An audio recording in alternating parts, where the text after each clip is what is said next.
नमस्कार दोस्तों, एक बार फिर से पायस आयुर्वेदा पे स्वागत करती हूँ आप सबका। हम लोग बात कर रहे थे कि कैसे हमारी जो एस्ट्रोलॉजी, मेडिकल एस्ट्रोलॉजी, नेमोलॉजी जिसमें नाम को कैलकुलेट कर रहे हैं और डेट ऑफ बर्थ को देखते हैं, और ये सारी चीज़ें हमें कैसे बता सकती हैं। जैसे कि मैं हमेशा कहती हूँ कि मेरा मकसद इन सब चीज़ों को सीखने का ये था कि मैं प्रिवेंट कर सकूँ। आपको कोई प्रॉब्लम आती है, क्रॉनिक होती है, तो हमें ये समझ आनी चाहिए कि हमारी प्रॉब्लम कहाँ से आ रही है और उसको हम लोग किस हिसाब से उसको ट्रीट कर सकते हैं। तो यहाँ पे भी मेरा आप लोगों को गाइड करने का यही मतलब है कि जिस टाइम पे हम हमारा बर्थ हो जाता है, वो एक डेट ऑफ बर्थ हमारी मिलती है, जो हमारा नाम होता है, उसको देख के हमें पता चल जाता है कि हमें जो आने वाली प्रॉब्लम्स हैं वो इसी हिसाब से आएंगी, और हम उसको इन चीज़ों की प्रिकॉशन लेके हम उनको कंट्रोल कर सकते हैं। बिल्कुल ठीक, बिल्कुल मैं यहाँ पे बोलूँ, बिल्कुल नेचर के अगेंस्ट नहीं जा सकते हम लोग कि हमें उसका कोई इफेक्ट ही ना आए। इफेक्ट तो आएगा ही आएगा, पक्का आएगा, बट उसको हम लोग हार्मनी में रह के हम उसको बहुत हद तक माइल्ड कर सकते हैं। ये प्रूवन है, और ये मैंने इतने सालों के अपने एक्सपीरियंस से देखा है। तो यहाँ पे ये बिल्कुल नहीं कहूंगी कि आपको बिल्कुल प्रॉब्लम नहीं आएगी। आपको जो प्रॉब्लम आनी है वो आएगी, बट वो माइल्ड रहेगी अगर आप नेचर के साथ हार्मनी में और गेटिट्यूड में रहते हैं। तो यहाँ पे आ जाता है, क्योंकि वही मैं कहती हूँ कि हमेशा हमारा जो आयुर्वेद का मेन एम ही स्वस्थ से स्वास्थ्य रक्षणम है। तो ये सारी नॉलेज भी उसी चीज के लिए है कि कोई भी इतना बीमार ना हो कि सालों साल बेड पे पड़ा रहे। क्योंकि जो लोगों को मैं देखती हूँ और इतने सालों से जो बेड पे हैं, वो इतनी पिटीफुल कंडीशन, उसमें सिर्फ एक इंसान सफर नहीं करता जो खुद सफर है, उसके साथ पूरी फैमिली सफर करती है। तो पूरा पूरा घर डिस्टर्ब होते देखा है। तो यहाँ पे ये है कि अगर हम लोग थोड़ा सा नेचर के प्रति वफादार रह के, उसमें ग्रेटिट्यूड में रह के, हम लोग बहुत सारी चीजें हैं जिनको हम लोग कंट्रोल कर सकते हैं। तो इसी इसी चीज की अवेयरनेस क्रिएट करने के लिए ये सारी चीजें मैं आप लोगों को शेयर कर रही हूँ, ताकि हमें पता चले। हम लोग उस दिन बात कर रहे थे मेडिकल एस्ट्रोलॉजी, जो मैंने पहले उस दिन बताया था कि कहाँ से शुरू होती है, कि बर्थ होता है एक बच्चे का या किसी भी प्राणी का बर्थ होता है, उसका एक डेट हो जाती है, एक टाइम ऑफ बर्थ हो जाता है। पहले इतनी अवेयरनेस नहीं थी, तो वहाँ पे हम लोग गेस वर्क करते हैं, परफेक्टली वहाँ पे भी नहीं होता। तो काफ़ी सारी चीज़ें हम लोग मैच करके भी पता कर सकते हैं। बट आज की डेट में जैसे सारी चीज़ें हमारी कैलकुलेटेड होती हैं और हमारे रिकॉर्ड्स में होती हैं, तो हमें पता रहता है कि किस टाइम पीरियड बर्थ हुआ है, और उसके आगे फिर कहानी क्या चलती है। तो यहाँ पे उस दिन हम जो बात कर रहे थे, उस बेबी की बात कर रहे थे, 24th को मैंने लिया था, 24 अप्रैल को 2020 को हमने लिया था कि 5 PM उस बेबी का बर्थ हुआ है। तो और उसका नाम भी मैंने इंद्रजीत रखा था, इंद्रजीत सिंह रखा था, है ना। तो यहाँ पे ये देखो कि हम लोग नाम और सिर्फ डेट ऑफ बर्थ से बहुत सारी चीजें हम लोग देख सकते हैं। नाम से, और ये आपकी जो डेट ऑफ बर्थ बनी है, इसी से यहाँ पे ये जो एक मेरे पास डाटा है, यहीं से मैं बहुत सारी चीजें इस बच्चे के बारे में बता सकती हूँ कि इसकी जिंदगी कैसी होगी, और ये कि इसको प्रॉब्लम कहाँ पे आएगी। तो ये सारी चीजें हमें इसी में पता चल जाती हैं कि कहाँ पे आप किस हिसाब से आप जिंदगी बिताएंगे। तो इसका एक एग्जांपल ले लेते हैं, उसके बाद हम लोग लेंगे कि कैसे हमारी बॉडी को डिवाइड किया हुआ है, हर भाव को 12 एस्ट्रोलॉजिकल जो हमारी राशियां हैं उनके साथ हमारी हर चीज को कैसे मिलाया हुआ है। तो यहाँ पे ये आ गया आपका 24 अप्रैल लिया था 2020, 24th 6 आ गया, इसको हम लोग मूलांक कहते हैं, और या रेडिक्स नंबर बोलते हैं, और उसके बाद इसको जब टोटल करते हैं तो ये बन जाता है 5। तो ये जो बच्चा है, इसकी जो पूरी लाइफ बीतेगी इन दो अंकों के साथ, इसका रिलेशन रहेगा। तो 6 रिप्रेजेंट आपका वीनस को रिप्रेजेंट करता है, शुक्र को रिप्रेजेंट करता है, और 5 जो है बुद्धि को रिप्रेजेंट करता है। तो इसको जो इसकी जो लाइफ रहेगी, लग्जरियस रहेगी लाइफ, और ये अपनी मेंटल कैपेसिटी, बुद्धि, अपनी इंटेलेक्ट से अपने लिए सारी चीजें इकट्ठे करेगा, लग्जरी की लाइफ लीड करेगा ये इंसान जो आपकी। और इसको प्रॉब्लम कौन सी होंगी वो भी हमें यहीं से पता चल जाती है। प्रॉब्लम होंगी कि बुद्ध के कारण इंटेलेक्ट ओवर, और उसमें जब ये इमोशनली इन्वॉल्व होगा यहाँ पे वैसे मैं ये बाद में डिटेल में समझाऊंगी। इसको हम लोग फिर इस हिसाब से लेते हैं कि इसका फिर एक चार्ट बनाते हैं।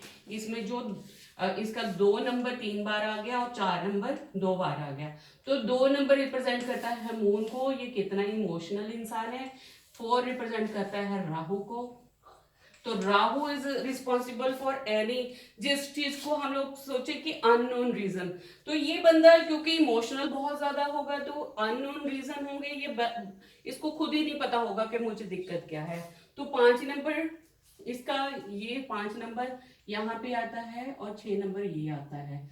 इसका एक ये जो एरो इसको कंप्लीट करता है, ये इसको रिचनेस देता है, और इमोशंस और डबल ऑफ 4 जो इसके पास आ जाता है राहु, इसको जितनी भी प्रॉब्लम्स होगी वो इमोशनल अटैचमेंट, इमोशनल होने के कारण राहु जो हिडन फैक्टर्स होते हैं, जो व्यक्तावस्था में नहीं होता, उसको हम लोग बोलते हैं राहु के अननोन रीजन रहते हैं, कहीं ना कहीं कुछ ना कुछ इमोशनली इन्वॉल्व, तो वो सारा इसका मेंटली इसको स्टेबिलिटी नहीं देते, तो that will lead to problem. उसकी लाइफ में जितनी भी प्रॉब्लम होगी वो चाहे वीनस से रिलेटेड आ जाए और या फिर इसका वो मतलब ये इसकी जो दिक्कत होगी 6 और 5 से ही रिलेटेड रहेगी। उस पर इन्फ्लुएंस कहाँ आ जाता है, राहु का और मून का, इमोशनल और हिडन थिंग्स, या फिर हम लोग यहाँ पे कहते हैं क्योंकि बुद्धि है और ये राहु है तो ओवर इंटेलिजेंस भी हमें बहुत प्रॉब्लम्स देती है। तो ये हमेशा 24 घंटे दिमाग चलता है तो hyper activation of brain is there, so that will lead to lot of other factors. वो हमारी सेक्सुअल लाइफ को भी इफेक्ट करता है, वो आपकी बाकी सारी चीज़ों को भी इफेक्ट कर देता है। तो ये सारी चीज़ें ऐसे इंटर रिलेट होती हैं। तो बेसिकली ये 2 नंबर इसकी लाइफ में इम्पॉर्टेंट रहते हैं 100%, क्योंकि अगर मैं ये दो चीज़ें भी देखती हूँ तो मुझे बहुत हद तक पेशेंट्स की प्रॉब्लम का पता लग जाता है। बाकी सारी चीज़ें तो हमें फाइनर मतलब बेसिक रीजन में जाने के लिए हमें बाकी सारे भाव वगैरह देखने होते हैं, अदरवाइज इतना सफिशेंट है एक पेशेंट की प्रॉब्लम देखने के लिए। और ये सारी चीज़ें हमें ये सारी चीज़ें पेशेंट बताता है, उसके बाद जितना भी प्लानिटरी इफेक्ट है उस टाइम पे क्या है हमें ये देखने की ज़रूरत नहीं पड़ती, वो पेशेंट की पल्स में डोमिनेट हो जाता है। जब जैसे जैसे आप इतने परफेक्ट होते जाते हैं तो आप वास्तु और प्लानिटरी इफेक्ट्स पेशेंट की पल्स पे इफेक्ट करते हैं, और आप पेशेंट की पल्स से ही उन सारी चीज़ों को रीड कर लेते हो। आपको इतनी कैलकुलेशंस, आपको डेट ऑफ बर्थ लेके पूरा चार्ट बनाने की ज़रूरत नहीं पड़ती, क्योंकि वहीं पे डोमिनेंस उसी चीज़ की आएगी जो इस टाइम पे एनवायरमेंट को इफेक्ट करता है। तो इसके बाद आ जाता है यहाँ पे हम लोग जो एक रेमेडीज करते हैं कि हाँ जी, अगर मेरे पास ये नहीं है, अगर मेरे पास जैसे मुझे ये दिख रहा है कि इसका जो इंटेलेक्ट है, जो इमोशनल थिंग्स हैं वो इसको प्रॉब्लम करेंगी लाइफ में, तो हमने इसको क्या दे दिया, सूर्य। इसका इंद्रजीत सिंह नाम जो दे दिया है, इसको सूर्य को डोमिनेट करता है। 111 हो गया, ये सूर्य को रिप्रेजेंट करता है, एक नहीं डबल 21 आ गया, इसके बाद 11 आ गया, तो 11 इसको फेम देगा, जो इसका इमोशनल नेचर है उसको पैसिफाई करने का काम ये सूर्य करेगा, क्योंकि चंद्रमा वाटर एलिमेंट बहुत ज्यादा है, सूर्य उसमें थोड़ी सी उसको कमी लाएगा। तो ये नाम इस बच्चे के लिए बहुत हेल्पफुल रहेगा, क्योंकि ये इसकी सारी चीजों को न्यूट्रलाइज करने का काम करेगा। तो हम लोग 1 या 2 लेवल पे जाके किसी की लाइफ में इंटरफेयर कर सकते हैं, उससे ज़्यादा में हम लोग किसी की लाइफ में इंटरफेयर नहीं कर सकते, क्योंकि हम लोग सिर्फ एक नाम अलग से दे सकते हैं जो उसको पैसिफाई करेगा। आज की डेट में मोबाइल का प्रचलन बढ़ गया कि जिसको किसी एक चीज़ की ज़रूरत है हम लोग मोबाइल उस नंबर का दे देते हैं, क्योंकि हर एक चीज़, अब यहाँ देखेंगे कि ये 6 नंबर की फ्रीक्वेंसी आ रही है, ये 5 नंबर की फ्रीक्वेंसी आ रही है, ये 11 सूर्य की फ्रीक्वेंसी आ रही है, तो ये सारी फ्रीक्वेंसीज हैं जिस पे वो वाइब्रेट करते हैं और वही इफेक्ट हमें वो देते हैं। तो 5 नंबर की फ्रीक्वेंसी जनरेट करता है, मरकरी की फ्रीक्वेंसी जनरेट करेगा।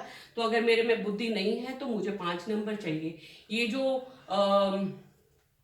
पन्ना, सफायर और गोमेद, ये जितने भी सारे स्टोन्स पहनाए जाते हैं वो उसी नंबर को आपकी बॉडी में जनरेट करने के लिए दिए जाते हैं। तो यहाँ पे मैं ये नहीं बोलूंगी, यहाँ पे ये है कि उन चीज़ों की हम मेडिसिन भी ले सकते हैं, वही जड़ी बूटियां भी हम लोग खा सकते हैं। तो हम उसको किसी तरीके से भी बैलेंस सकते हैं। एक अगर मरकरी के लिए अगर आप ग्रीन धागा भी आप धारण कर लेते हैं तो वो भी आपको उतना इफेक्ट करेगा जितना एक 50,000 या 1 लाख का पन्ना करेगा। तो ये सारी चीजें हैं। पालक आपको उतना इफेक्ट करेगी। आपकी बॉडी में आपको उस चीज की कमी है, आपकी बॉडी में उस चीज की कमी है, तो जितना आप खुद ग्रहण करेंगे, मेरी बॉडी में उस चीज का एक अंश नहीं है, ग्रीन नहीं है, जितना मेरी बॉडी को ग्रीन एलिमेंट चाहिए वो नहीं है। तो वो ग्रीन एलिमेंट मैं चाहे धागे से लूं, वो वो मेरी बॉडी को इफेक्ट करेगा। ग्रीन हैंकी रख लेती हूँ वो इफेक्ट करेगा, मैं पन्ना पहन लूँ वो इफेक्ट करेगा, मैं ग्रीन चूड़ी पहन लेती हूँ वो मुझे इफेक्ट करेगा। तो कोई भी कुछ भी चीज मैं धारण करती हूँ वो मुझे इफेक्ट करेगी। बट हमें ये देख लेना चाहिए कि बाकी दूसरी चीजों को उतना हार्म नहीं करनी चाहिए। तो उस हिसाब से हम लोग यहाँ पे, ये नहीं कि सिर्फ हमने एक ही चीज देखनी है कि ये चीज कमी है तो इसको हम लोग ठीक कर सकते हैं। तो साथ में हमें बाकी चीजें भी देखनी होती हैं कि एक ये मैं करवा रही हूँ, उसका किसी और जगह पे जाके उसका कोई बुरा इफेक्ट तो नहीं हो रहा। तो इन चीजों का आपको कैलकुलेट करके ध्यान से देख के तब आप जाके कोई मेडिसिन रेमेडी करते हैं। क्योंकि ग्रीन हमारे पन्ना पिष्टी है और बहुत सारी हमारी हर्ब्स हैं जो बुद्ध को रिप्रेजेंट करती हैं। और ब्राह्मी है, ग्रीन है, ब्राह्मी है और मंडूक पन्नी है, ये सारी चीज़ें इसी उस पे इफेक्ट करती हैं। तो हर चीज़ एक, जैसे मैं हमेशा बोलती हूँ कि हर चीज एंड अप होती है जाके 5 एलिमेंट्स में।